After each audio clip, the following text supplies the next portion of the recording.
Atul, okay पहले तो समय प्लीज। देने के लिए बहुत-बहुत शुक्रिया और न्यूज़ 18 हिंदी में आपका बहुत-बहुत स्वागत है। Thank you Gaur for this opportunity.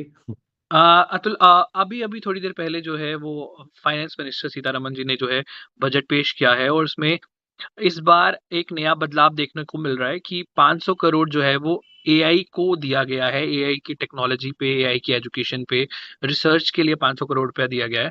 सो कैसा देख रहे हैं आप इसे? तो ये काफ़ी ज़रूरी था हमारे देश के लिए। तो मैं इसको दो तरीके से देख रहा हूँ। जितना उसमें जानकारी आई है उसमें ये बताया गया है कि एआई का इस्तेमाल पढ़ाने में भी किया जाएगा, मतलब इंस्ट्रक्शन में भी किया जाएगा, और एआई के रिसर्च पे भी काम किया जाएगा, जो दोनों के लिए काफ़ी ज़रूरी है। मैं ये नहीं कहता कि ये पैसा बहुत ज़्यादा है, बट ये एक सही शुरुआत है। जैसे आप चाइना में देखते हैं, वहाँ पे एक बड़ा अच्छा कॉन्सेप्ट है कि अगर आप primary primary and above education में अगर मुझे कुछ चीज़ें नहीं समझ में आती हैं, तो उनके जो चाइनीज़ एलएलएम मॉडल हैं वो ट्रेंड हैं टू टीच द स्टूडेंट्स, मतलब बच्चे को वो पढ़ा सकते हैं। फॉर एग्जाम्पल, मुझे पाइथागोरस थ्योरम नहीं समझ में आता है और मेरे मैथ्स के टीचर उसको ढंग से नहीं समझा पा रहे हैं, तो मैं उस एआई चैटबॉट से अपने हिसाब से, अपने समझ के हिसाब से क्वेश्चंस पूछ के अपने तरीके से सीख सकता हूँ। तो ये एक जो है, चीन चाइना इसको ऑलरेडी कर रहा है, और भारत अगर ऐसा कुछ इंस्ट्रक्शन या एआई पढ़ाने के जगह पे इसका इस्तेमाल करता है जहाँ पे हम डाउट क्लियर कर सकें इन सब मॉडल से, तो ये काफ़ी एक पावरफुल बदलाव होगा। और ये उन लोगों के लिए भी काफ़ी इस्तेमाल होगा। कई बार क्या होता है कि हमें हर सब्जेक्ट के टीचर अच्छे नहीं मिलते, मतलब नहीं मिलते, मतलब कि हर टीचर हर स्टूडेंट को उसके फ्रीक्वेंसी के हिसाब से नहीं समझा पाता।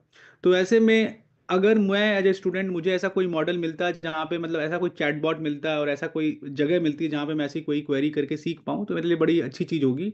और ऐसा अगर कोई भारत सरकार प्लान में कर रही है जैसा कि उनके उसमें है, तो ये बहुत ही पावरफुल होगा हमारे प्राइमरी एजुकेशन के लिए भी, और उसके ऊपर के सारे एजुकेशन के लिए जहाँ पे हम कुछ सीखना चाहते हैं, जहाँ पे हम कुछ क्वेरी करके बोल के उससे पूछना चाहते हैं। अतुल, क्योंकि आप एआई पूरी कंपनी एक रन करते हो और आप बाहर से भी पढ़ के आए हो एआई का, अ, आपको लगता है कि स्कूल में एआई इस वक़्त लाना और एआई एजुकेशन या बेसिक्स लाना इज़ इम्पोर्टेंट राइट नाउ, या फिर वो ग्रेजुएशन लेवल या पोस्ट ग्रेजुएशन लेवल पे होना चाहिए? कहाँ पे आप देखते हैं उसको? और कहाँ पे सबसे दो ज़्यादा चीज़ें इन्वेस्टमेंट होनी एआई चाहिए अब, उसकी? नहीं, बहुत ज़रूरी है, दोनों जगह पे ज़रूरी है। तो जो रिसर्च और या प्रोडक्शन लेवल की चीज़ें हैं वो पोस्ट ग्रेजुएशन या उसके ऊपर की चीज़ें हैं। लेकिन अब आज के समय में ये सोचिए कि डीप फेक जैसी चीज़ें आ रही हैं, ऐसी चीज़ें आ रही हैं जो एआई से जनरेटेड कंटेंट आ रहे हैं। तो इसका एजुकेशन होना प्राइमरी लेवल से ज़रूरी है। जैसे आप जब बचपन में हमें सिखाया जाता है फर्स्ट एड के बॉक्स के बारे में या इन सब चीज़ों के बारे में, तो हम वो चीज़ें सीखते हैं जो हमारे लाइक दैनिक जीवन में काम आती हैं, डेली लाइफ में काम आती हैं। तो मेरे हिसाब से AI has now become the part of life, ये आपके जीवन में आने वाली है, और इसके कई भ्रामक कंटेंट भी जनरेट होते हैं। ऐसे में जब आप एआई के बारे में जानोगे from the education level, primary level, और of course you are also using AI for your own learning, तो ये अच्छी चीज़ है। It's not bad and completely, I think कि भारत सरकार अगर इसको करने जा रही है तो ये बहुत अच्छी चीज़ है कि हम लोगों को एजुकेट कर रहे हैं एआई के बारे में। क्योंकि एआई अभी क्या है, एक डब्बा है, लोग ब्लैक बॉक्स की तरह लेते हैं कि तो कुछ बहुत जादू प्राइमरी है। स्कूल वो से डर या खत्म होगा। सेकेंडरी लेवल स्कूल से शुरू होना चाहिए?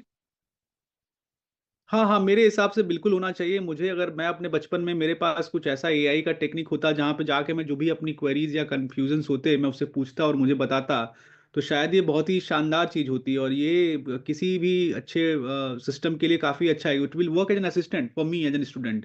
मैं, मेरी अपनी क्वेरी है, मेरी अपनी समस्याएं हैं, मैं अपनी समस्याओं के हिसाब से क्वेश्चन पूछना चाहता हूँ अपने सब्जेक्ट में डाउट के लिए, और वो अगर क्लियर हो रहे हैं तो it will be perfect for me. मतलब मेरी हिस्ट्री के नहीं क्लियर है, मुझे सारा हिस्ट्री का कोई को रिलेशन समझना है, और वो एलएलएम मॉडल ट्रेंड है और मुझे सिखा सकता है, तो ये परफेक्ट है। It's good. एंड ये तो एक लेवल हो गया सीखने के लिए। दूसरा लेवल ये है कि आप एआई के और चीज़ों के बारे में भी जानेंगे जब ऐसा कोई सब्जेक्ट करिकुलम बनेगा, तो वो बहुत रिसर्च के पावरफुल। लिए भी कहा गया है, इसमें रिसर्च भी होगी और काफ़ी। आरएनडी के लिए भारत में क्या है कि हम लोग आईआईटी दिल्ली के साथ काम करते हैं, तो आरएनडी के लिए गवर्नमेंट ग्रांट्स बहुत कम है। और कोई देश बड़ा तब होता है जब उसके एजुकेशन सिस्टम में भी रिसर्च या उसके उसमें काफ़ी डीप हो, कि मतलब आरएनडी का भी काफ़ी बढ़िया योगदान हो। हमारे देश में आरएनडी का योगदान उतना अच्छा नहीं, हम उतने सारे रिसर्च पेपर्स नहीं लिखते। आईसीसीवी, सीवीपीआर, जो टॉप कॉन्फ्रेंसेज है, आईसीएमएल या जितने भी ये सारे बड़े कॉन्फ्रेंसेज हैं, वहाँ पे हमारे पेपर्स बहुत कम हैं। और जब तक ये education plus startups plus government तीनों मिल के काम नहीं करेंगे, या कॉर्पोरेट बोलिए आप, तीनों मिल के काम नहीं करेंगे, तब तक बड़ा डेवलपमेंट हम नहीं कर सकते। तो 500 और करोड़ ये आपको चीज़ लगता है जरूर, काफ़ी है या और होना चाहिए था? नहीं, होना तो बहुत ज़्यादा चाहिए, बट इसको 2-3 तरीके से देखना चाहिए। भारत सरकार ने एक और चीज़ भी बोली है कि वो 15,000 करोड़ जीपीयू पे भी खर्च कर रही है, जहाँ पे इंफ्रास्ट्रक्चर ला रही है, और वो इंफ्रास्ट्रक्चर अलग है 15,000 करोड़ का, तो 500 करोड़ रुपए खराब नहीं है भारत जैसी देश के लिए, जहाँ पे उतना हाई कॉस्ट नहीं है आपका प्रोडक्शन का। बिकॉज अगर हम अमेरिका की तुलना में करें तो भारत का कॉस्ट किसी भी रिसर्च में 1/5 1/6 आता है। तो वहाँ पे अगर कोई 6,000 करोड़ कर रहा है, 3,000 करोड़ कर रहा है, तो यहाँ पे 500 करोड़ उसके बराबर का ही है। तो बुरा बजट नहीं है, पर ये अच्छी बात है कि we have that aspiration, and ये मेरे हिसाब से देश के लिए काफ़ी अच्छा है। अ, क्योंकि आप इस इंडस्ट्री में हो अतुल, तो इसे कहा गया है कि इंडस्ट्री 4.0 के लिए ये एक बड़ी अपॉर्चुनिटी है। और जिस तरीके से अभी ये इंडस्ट्री इतनी बड़ी ज़्यादा नहीं है इंडिया में, कुछ प्लेयर्स ही हैं आप जैसे लोग। तो कैसे देख रहे हो इंडस्ट्री के लिए, कैसे देख रहे हो आप इसे? तो भारत एक्चुअली एक ऐसा देश है जहाँ पे ह्यूमन रिसोर्स बहुत ज़्यादा है। हम लोग मतलब हमारे पास बहुत खनिज संपदा नहीं है चाइना की तरह या बाकी देशों के लिए, बट हमारे पास ह्यूमन रिसोर्स ज़्यादा ज़्यादा, और ये हमारा सॉफ्ट पावर है। और ये सॉफ्ट पावर जितना एजुकेट होगा, जितना ज़्यादा लाइक से कंटेम्प्रेरी जो भी चीज़ें हो रही हैं एआई में या ऐसी चीज़ों में स्ट्रांग होगा, वो हमारे लिए बहुत स्ट्रांग है। क्योंकि अभी आज देखिए तो विश्व भर के सारे बड़ी कंपनीज के सीईओज इंडिया से हैं, राइट? तो वो एक आपको सॉफ्ट पावर देता है। तो हमारे जो 4.0 जिसकी हम बात कर रहे हैं, वो हमारा नॉलेज बेस है, नॉलेज इकॉनमी हम बनना चाहिए हमें, जहाँ पे हमारे पास लोग एक्सपर्ट हों एआई के बारे में। वो चीज़ शुरू से अगर होगी तो वो डर खत्म होगा, वो सीख आएगी, तो that will be A stronger for the economy. तो मैं इसको बहुत ही मतलब पॉजिटिव वे से देखता हूँ कि भारत सरकार इस डायरेक्शन में सोच रही है, और इस डायरेक्शन में चाइना ने ऑलरेडी काम करके काफ़ी अच्छा परफॉर्म भी कर रही है। वहाँ पे तो एजुकेशन सिस्टम में ऑलरेडी एआई इन्वॉल्व है। तो हमें तो ये मतलब बहुत जरूरी है कि ये शुरू हो जाए, ये सही वक्त है। अतुल, लास्ट प्रश्न होगा और थोड़ा सा रिपीटेटिव हो सकता है ये, क्योंकि जब मैं अभी देख रहा हूँ इसे, तो स्पेसिफिकली ये भी कहा गया है कि एआई एजुकेशन का इंफ्रास्ट्रक्चर जो है वो आईआईटीज में जो है उसको ज़्यादा डेवलप किया जाएगा, या फिर उसको डेवलप करने की बात की गई है। तो वही मेरा एक दूसरा जो प्रश्न था आपसे, कि ये स्कूल लेवल से ही शुरू होना चाहिए, हालांकि अभी पता नहीं है कि सरकार इसे स्कूल लेवल पे ही लाना चाहती है या प्राइमरी या सेकेंडरी लेवल पे ही लाना चाहती है।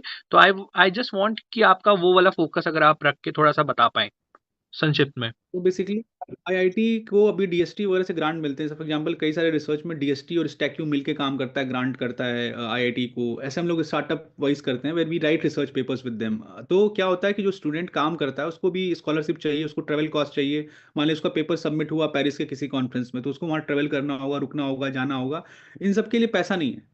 अब एआई में जो एक डेडिकेटेड फंड चाहिए, क्योंकि मैं रिसर्च क्यों करूंगा जब मेरे पास एक जो बेसिक रिक्वायरमेंट है for me to do the R and D is not there. मेरे पास जीपीयू ही नहीं है, मेरे पास पेपर प्रेजेंट करने के लिए वहां जाने के लिए पैसा ही नहीं है, किराए का पैसा नहीं है, रहने का पैसा नहीं है। तो ये बहुत बेसिक बुनियादी जरूरतें हैं जो बहुत जरूरी है सॉल्व करना, क्योंकि आईआईटीज आर बेसिकली आईआईटी या ऐसे बहुत सारे इंस्टीट्यूट हैं, मतलब जस्ट नॉट आईआईटी, बहुत ऐसे आईआईटीज में इंजीनियरिंग तो हो कॉलेज भी। गई अतुल, क्या ये स्कूल लेवल पे भी आना चाहिए? हाँ, तो मैं दोनों लेवल पे आ रहा था। तो वो जो आपका आर एंड डी है, that has to be there, that is one.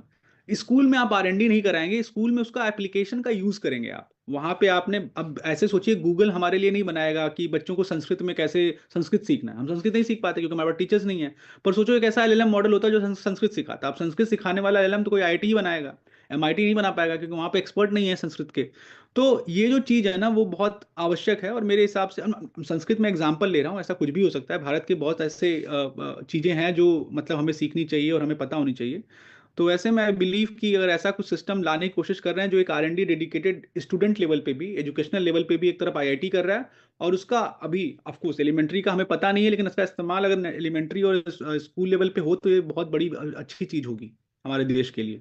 समय देने के लिए बहुत बहुत शुक्रिया, अपने कमेंट्स, अपने वैल्यूएबल थॉट्स देने के लिए बहुत बहुत शुक्रिया Atul, thank you very much. Thank you very much. ये थी दिल्ली से गौहर फारूक की रिपोर्ट न्यूज 18 के लिए।